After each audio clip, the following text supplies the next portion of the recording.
waaw Karsène donc di wax ne maa leen raw daal wax dëgg yàlla bon j'étais juste donc dem jël benn petit congé de 3 semaines xam nga noppalu un peu defaraat sama yaram entre temps quoi. Voilà quoi. Et puis su dul woon le doyen René Charles Fall j'allais pas reprendre damay bàyyi ba jeudi bee di ñëw 1 mois faire.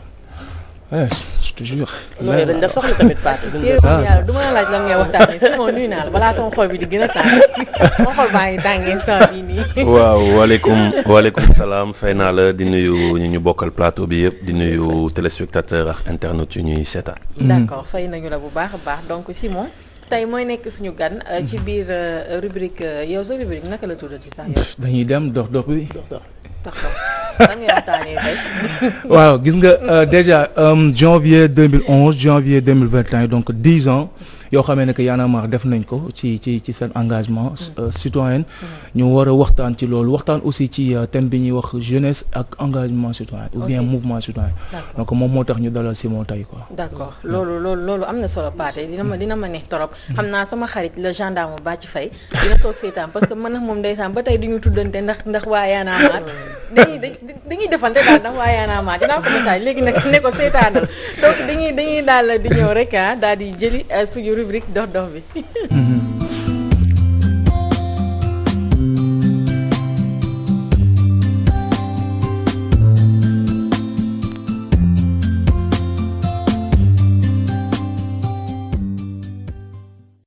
Y'en a marre Aïcha mi ngi noonu donc Pathé ñu daal di la bàyyi rek ñu waxtaan ak suñu gan Simon xam naa dañu koy dooree rek ci première pàcc bi. noonu la dem bay pàcc. waaw d'accord wàllu bu njëkk yi daal 10 ans Y'en a marre.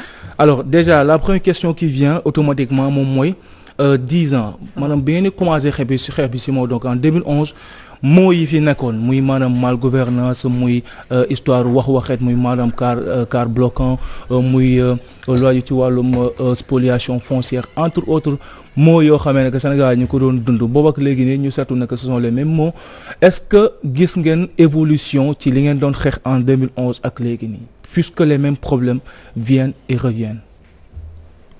waaw c'est comme on a l'habitude de dire mooy dafa am benn système bu fi nekk. et système bi day changer tout rek. sant lay changer.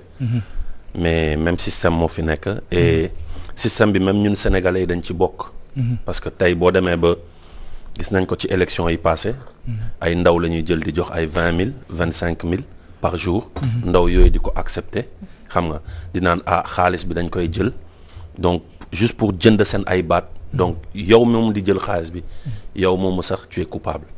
ba ci suñu yenn mag yi yaay boo yi papa yi di jël ay seen yére yi di ko sol di dem di jéem a corrompre ay nit gis nañ ko ci réseaux sociaux yi ay nit di génne ay liaas di joxe flagrant délit alors que am na ay nit yu ñàkk seen bakkan pour ñi toog fii nii quand même toog fii. Exact. Donc moo yooyu noonu di ñëwaat même nous les populations on est coupables. Donc loo tax on continue à dire Y'en a marre on continue à dire Y'en a marre de nous-mêmes. Y'en a marre de habitude yooyu noonu ñuy gis et que ku nekk da nga war a taxawee sa Y'en a marre boo bëggee dëkk bi jëm kanam. Alors donc su ma comprendre un peu c'est un problème de système mais pas de personne. Non c'est un problème de système aujourd'hui si tu avais pris tous les grands présidents de ce monde nga indi leen ñu diriger Sénégal et que ce système perdure rien ne va changer au fait. Et pourtant Y'en a marre collabore avec le système. Qu'est-ce que vous appelez collabore? Le fait que le président Macky Sall vous appelle pour vous dire que dañu war a waxtaan ci situation bu dëkk bi woo société civile bi comme Y'en a marre woo les opposants ngeen dem palais toog waxtaan ak moom c'est une manière d'accepter le système c'est une manière d'accepter donc la gouvernance du président de la République. Non c'est très différent bu ñu la woowee dañ la woo parce que y a une pandémie bu dugg fii nit yi bëgg ko xeex yow bëggoo pandémie man bëgguma pandémie bi dal la bëgguma mu dal ñu nekk ci plateau bi. Exact. Donc il faut que ñu soobu ci xeex bi. D'ailleurs ba tey sax ñu ngi ci on fait des capsules on fait des morceaux pour sensibiliser ça n'a rien à voir avec le président woo la c'est bon da nga koy jàppee honneur parce que c'est le président de tous les Sénégalais ñoo ko ñun Sénégalais yi ñoo ko fal. Exact. Xam nga donc tey bu la woowee pour jël sa xalaat par rapport à benn pandémie benn feebar bu fi dugg looloo tax nga gis les plus radicaux ci ñi radicaux sax dañu dem wuy ji parce que lu tax c'est l'intérêt des Sénégalais pour ñu xeex maladie boobu pour jëlee ko fi collaborer ak système bi moo doon dem ne ko waaw loo wax gongo waaw nii et cetera non mais ça s'est pas passé comme ça tey Thiat lui a bien dit il faut nga jàppale Sénégalais yi parce que ñoom ñëpp lu ñu bokk mooy lan mooy courant bi mooy ndox bi pour nga teggil leen ko parce que pandémie bi dafa métti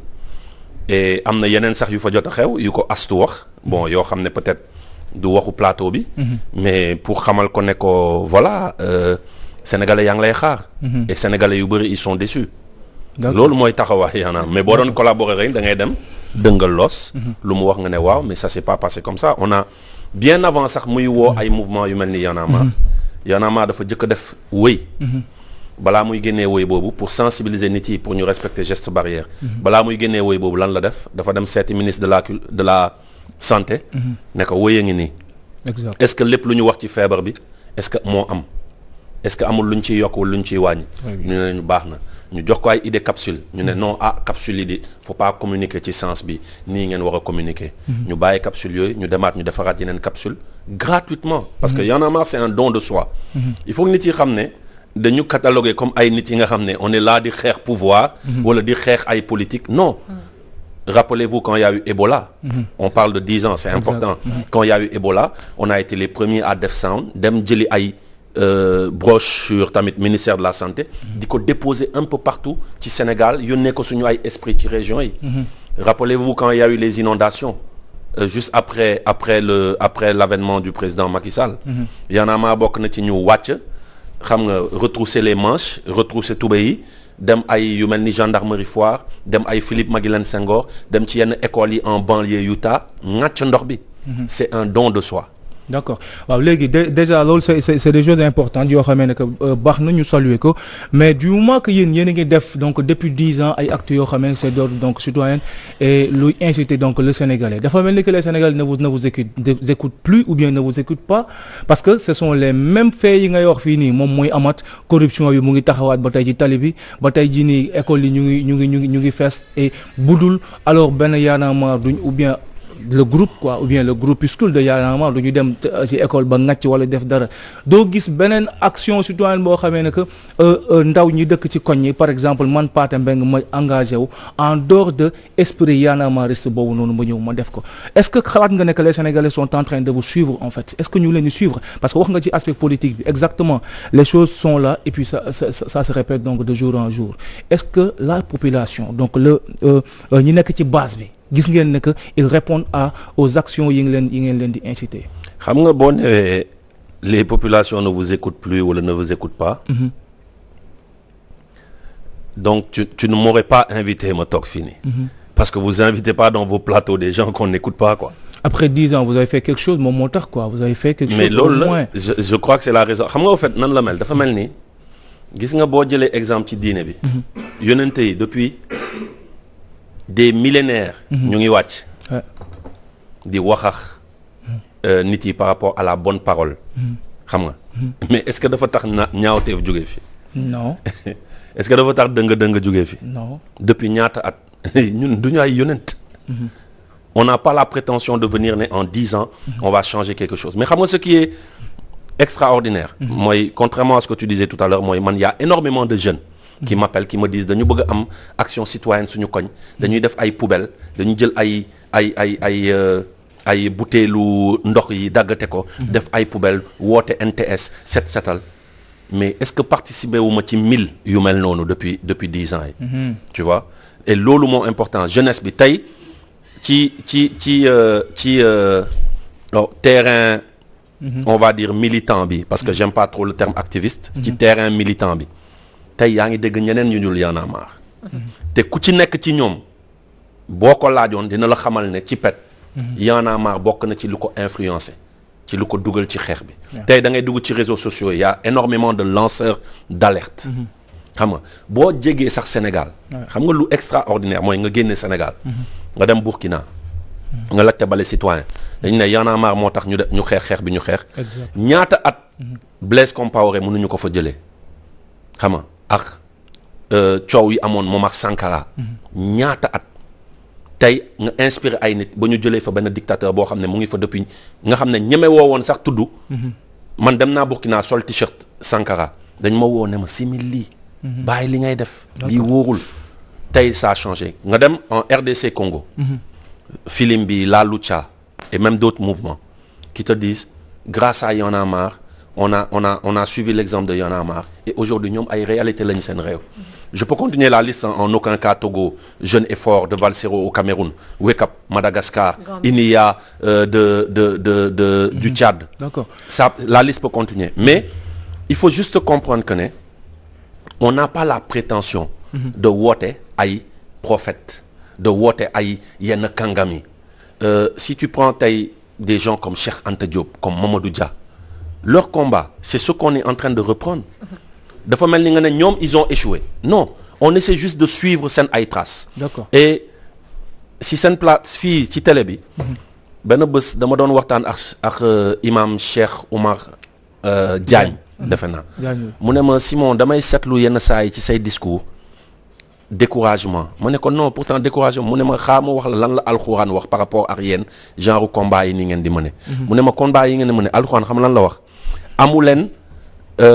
Droit de réussite. maanaam amu leen seen devoir ce n'est pas d'accomplir quelque chose ba nit yi gis ko. seen devoir droit bi ngeen am mooy droit de jëf. te da ngeen nekk ci jëf ñun dañu nekk rek ci jëf. et jëf boobu noonu peut-être changement yi mënuñu ko gis léegi. mais dafa am lu ñu jëmbat xam nga maa ngi koy wax ci benn plateau. man am na il y a 3 xaw ma 4 ans. dama ne woon man sama combat pare naa. pare nga waaw parce que dafa am benn action bu amoon dafa amoon benn xew bu amoon sama kër.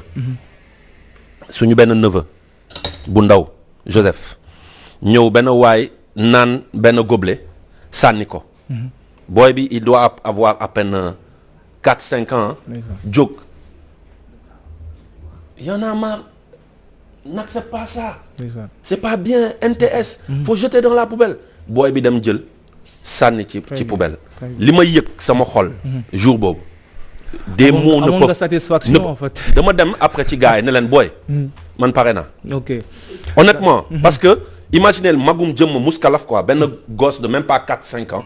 qui te fait ça et qui te parle de Y'en a marre qui te parle de NTS. Très bien mais on ne peut pas parler de Y'en a marre ci 10 ans yi sans parler donc de yenn départ yoo xamee ne am na ci groupe bi et qu'est-ce qui a motivé départ ñooñu noonu est-ce que jot ngeen toog ngeen xoolaat defaat introspection xalaataat seen manière bi ngeen di doxee boo xamee ne que dina def en sorte ba ñi nga xam ne ñu fi nekk ñëpp ñu toog quoi. Non, ce qui a motivé ces départs on peut pas à moins que nga laaj leen ko. parce que man ba tey je peux pas te dire lii ak lii. y a certaines ngeen waxtaan ci seen biir pour xam au moins. non am na peut-être am na yoo xam ne xam nga tey da ngay bokk ci benn famille. waxtu takk jabar jot da ngay génn da ngay bàyyi sa papa sa yaay bi la dundal pendant 20-30 ans. nga dem sa yoon quoi. da ngay ànd ak ay nit 10 ans 12 ans 15 ans 20 ans nga ji rek. histoire am. da ngay nekk ak sa soxna taqali ko am. loolu ak addu mais xam nga lan moo jar a jàpp mooy. ñi sumboon mbir mi. depuis le 18 janvier boobu noonu 2011. ñi ko sosoon. ñooñu ba tey amul benn départ.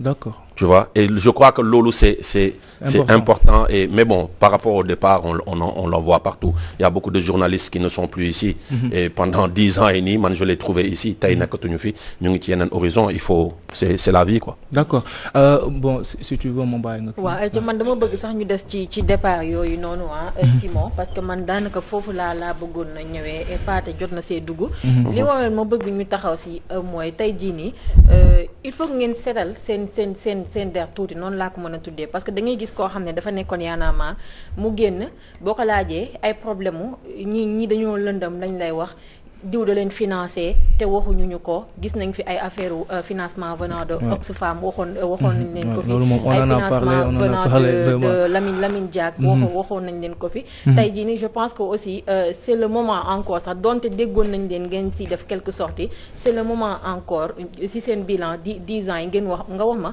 naka ngeen dundee accusation yooyu nga xamante nii gars yi teg nañ leen ko et puis ngeen nga xaw a teggiwaale tuuma tuuti parce que am na ñu bëri ci askan bi ñoo xam ne accusation yooyu noonu tax na ñu reculer ci gëm-gëm bi ñu amoon ci mouvement Y'en a marre. xam nga je sais même pas par où commencer au fait. Quand tu parles de Oxfam. ak mën nañ ci wax aussi mën nañu wax GRET. ils sont assez nombreux. dafa mel ni dafa am kenn ku ñëw. fouiller. découvrir ne Y'en a marre Oxfam da leen di financer mu ñëw rek daw ne Y'en a marre Oxfam da leen di financer. il faut rappeler que ça s'est pas passé comme ça. ñun bi ñu amee financement et bien avant financement il faut rappeler que ne président Macky Sall bu ñu ko falee ñun bokk nañ ci ñu mu njëkk a recevoir. ne ñu Y'en a marre vous vous êtes battu avec nous jox ñu cër quoi man cër laa ko mën a jàppee. quoi qu'on dise vous vous êtes battu avec nous da ngeen xeex. il faut que ngeen ñëw tamit gouverner ak man bu leen ragal pouvoir bi ñëw leen bokk liste baa ngi nii ministre mën ngeen nekk ministre conseiller direction d'agence PCA en fonction de seen ay diplôme membre mën ngeen nekk attaché culturel dans les ambassades de ce monde tegal ñu paletu liste yëpp ñu taxaw ñu ne ko ñu ngi rafetlu honneur bi nii nga bëgg ñu jox mais bi ñu waxtaanee suñu biir ñun dañu décider rester ay lanceurs d'alerte ay sentinelles tu vois et je crois que bu ñuy wax ay affaire au financement amoon ay salaire u 2 millions 3 millions 4 millions à l'époque xam nga ay jeunes quoi ay jeunes tollu ci seen diggu ndaw remercier président ay salaire ay voiture de fonction maison de fonction plus yeneen yu mu la mën a indi ay ndaw remercier président ne ko on préfère rek te dañu am suñu ay projet yi tabax ëllëg la waaw dañu am projet sur l'environnement dañu am projet sur la culture dañu am projet sur démocratie participative limal ko vraiment lépp lu ñu bëgg a def ak message bu ñu bëgg a jox Afrique parce que dañu remarqué woon que ne bépp ça fait belle lurette que à chaque fois ay ndaw bu ñu xeexee pour ay nit pour changement am après ki toog da leen di récupérer on voulait donner le message que ne on ne se bat pas pour des postes wala pour lii et je crois que ne jamono jooju même ba ci liste député assemblée on nous avait donné une certaine place donc on pouvait avoir des gens yi nga xam ne booy gagner 3 millions wala 4 millions ñu ne la wéy chaque mois ci say 3 millions 4 millions Y'en a marre caisse bi dugalal 1 million wala dugalal lii et cetera moo gënoon yomb plus xam nañ ne tamit boo nekkee ci yenn système ak yenn pouvoir yenn moyens yi nga xam ne mën nga collecter de l'argent autrement tu vois mais on a dit on préfère rester des lanceurs d'alerte et dañu am ay suñu projet maintenant ci suñu ay projet président am na bu mu gisee liste bi dafa ne lii c'est super intéressant lii état moo leen war a gën a jàppale parce que yéen da ngeen nekk di jàppale état on voulait ramener cette citoyenneté bi amatul ci école yi par exemple ay levée du drapeau loolu suñu ay projet la woon ay hymne national balaa ñuy dugg ci ay jàngal ndaw ñi par rapport à tout ce qui est reboisement delloo leen ci yenn valeurs yi fàttali leen kan mooy Ndate Yàlla Mbodj kan mooy Aline Sitoé Diatta kan mooy Thierno Souleymane Baal kan on avait des projets yoo xam ne c'était pour le Sénégal mais après lan la ñu dem wax président ñii dañu bëgg a dugg ci école yi ak ci ndaw ñi pour dooleel seen bopp pour après ñëw dal sa kaw bu ci topp noonu la ñu toogee on a plus eu nouvelle des ministères wala alors que ces programmes là c'était vraiment pour delloowaat un peu citoyenneté ci milieu scolaire. Éducation. Est-ce que après def ngeen le pas en fait pour lui rappeler alors li nga xam ne moom mooy li ngeen waxtaanee woon depuis. tout a été fait ci sens boobu noonu. on a kenn dégguñu. xam nga kañ lañ leen commencé déggaat. bu ñu génnee 1 an Y'en a marre def dige bor la gox ca wax ca. waaw comprendre nga. mais juste pour te rappeler. mais bu ñu demee ba suñu état bi nga xam ne. yow ngay xeexal pour say ndawu réew. pour démocratie bi gën a am doole. pour ndaw ñi gën a jël conscience de seen citoyenneté. pour ñu gën a defaraat yenn comportement yi. ce gouvernement faalewul. mais intervalle xam nga après nan la demee. te on le voit souvent après ay ambassade du Canada. ay États-Unis ay Allemagne ay France ay ñoo lay contacter. alors que toi le premier pas tu l'as fait vers ton gouvernement. maintenant après population day ñenn ñi dañ leen di manipuler du genre. way Oxfam après ñun ci la ñu bindee ay Oxfam. Oxfam binduñu ñun ñoo bind suñu projet ne dañu bëgg a def dox ak sa gox. léegi dox ak sa gox wax ma lan la négatif. dem ci benn gox teg maire bi parce que.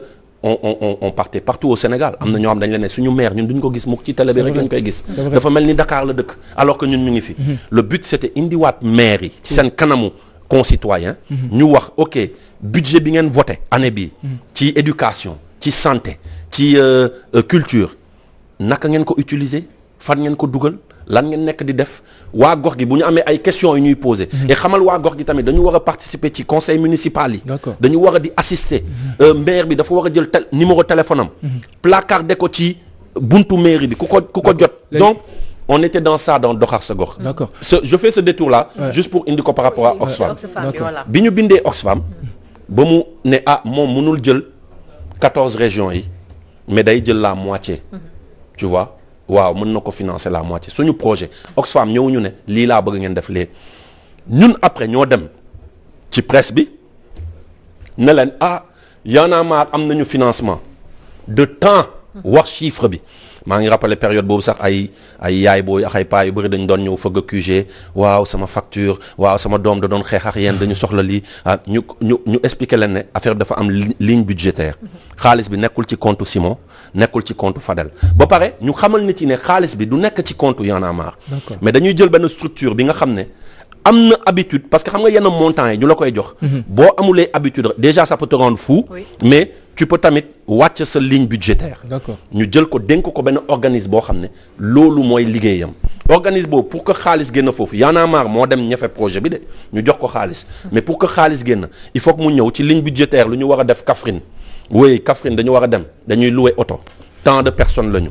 per diem yi par jour pour personnes yooyu lii ak lii ak lii ak lii la et cetera bu loolu weesoo nit yu bëri dañuy foog ne boo amee xaalis ci Oxfam da ngay woo Simon ne ko Simon am sa wàll Fadel am sa wàll Ndoob non ça ne se passe pas comme ça tey on a dû engager ay personnes qui travaillent ci wàll boobu parce que peut-être ñun amuñu woon ces compétences là au sein de Y'en a marre ñu organiser leen pour juste ñu gérer ñu ce projet là et que ñu bañ a déborder et xam nga ce qui est intéressant quand on a amené le rapport parce que loolu c'était wàllum Oxfam. après xam nga il nous manquait rapport pour waa Oxfam pour leur xam wax leen. fi ñu dugal xam nga Oxfam ils ont pris 7 régions. maintenant il nous manquait 7 régions.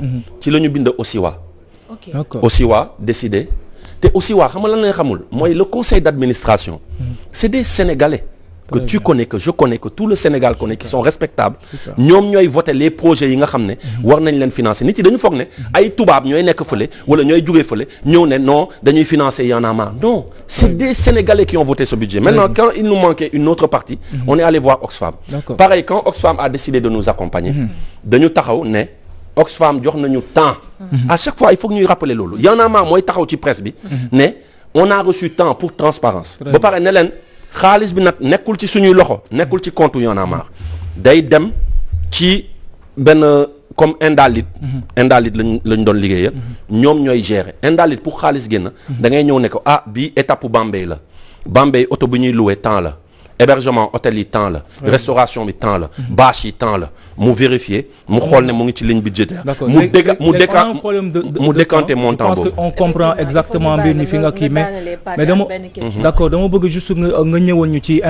ci célébration 10 ans yi nii est-ce qu'il y a quelque chose qui est prévu yoo xam ne que da ngeen koy am pour présenter le Sénégalais xam nga tey avec ce Covid là tu peux rien faire mais peut-être ces plateaux là nga mën a expliquer parce que les gens reviennent tout le temps sànq mu ngi doon wax financement Lamine Diack je rappelle que Lamine Diack n'a jamais dit j'ai financé le mouvement Y'en a marre il a parlé de mouvement de jeunes mais jamono jooju il y avait pas que Y'en a marre comme mouvement de jeunes ana ñi doon taal pneu yi nii doon collecter pneu yi nii ci yenn pick-up yi ñun ñëpp fekkee nañ ko on était là am na ñoo xam ne jàpp nañ leen 3 jours xaw ma 4 jours avant le 23 juin ñu doon def sensibilisation Sandaga c'était des mouvements de jeunes c'était les jeunes de Benno Bokk Yaakaar actuellement là il y en avait énormément ñi nga xam ne ñu ngi woon un peu partout au Sénégal di def ay activités mais ñu ñëw méngale ko Y'en a marre la presse tamit ne fait pas l'effort d'aller enquêter xam mais ce que les gens ne savent pas mooy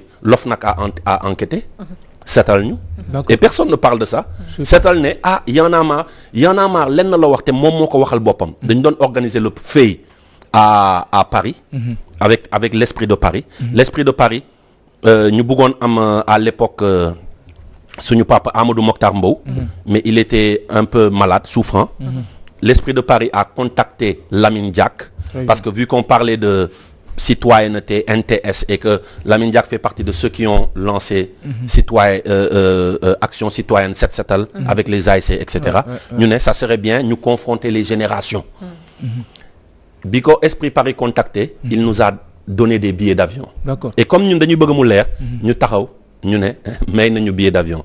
D'ailleurs ci billet d'avion yoonu sax am na ay coow yu am ba ñenn dem parce que dañu bëggoon dem Paris mënuñu woon dem.